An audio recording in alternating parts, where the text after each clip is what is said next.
Hi, my name is student Dr. Morgan Nichols. I'm student Dr. Jewell Roth. I'm student Dr. Ryan Stiegler. I'm student Dr. Danny Bilaniv. And we've conducted research on how exercise modality and intensity impact the stress levels of medical students during this quarantine.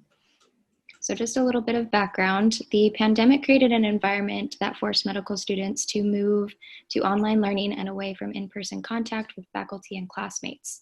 Research demonstrates the protective benefits of increased exercise. However, there is limited research on specific types, durations, or frequencies of exercise.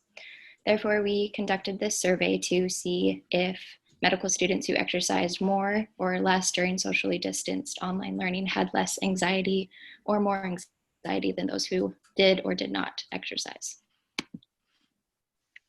So we had 88 respondents from both Western U, Comp, and Comp Northwest, class of 2023, complete a voluntary online survey that we sent out via email and social media, consisting of multiple choice questions from the GAD-7, which is the General Anxiety Disorder 7, shown on the bottom left of the PowerPoint, and then also questions about modes of exercise, frequency, and intensity, both pre and during online learning.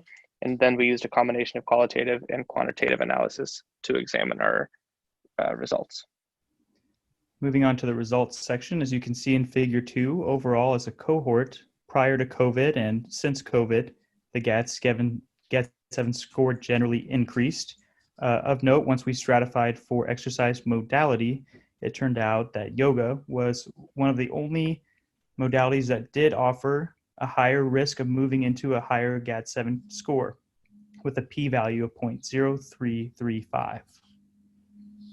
The most common activities reported were walking, running, and high-intensity interval training, otherwise known as HIIT training.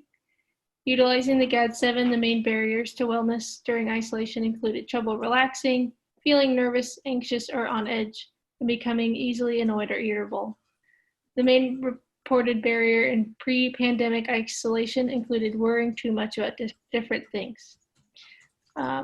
In conclusion, medical students throughout history have been widely studied, and medical students are already at higher risk for social isolation throughout medical school.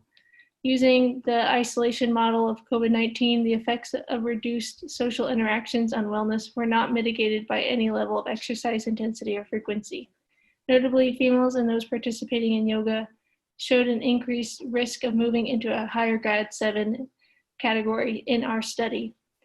With this information, further research is necessary to determine proper modalities to managing stress and anxiety, especially in periods of social isolation, either pandemic-induced or during the preclinical years. And we're not saying that doing yoga or being a female is automatically going to make you predisposed to having anxiety, but it just opens the discussion for what is contributing to these GAD-7 movements.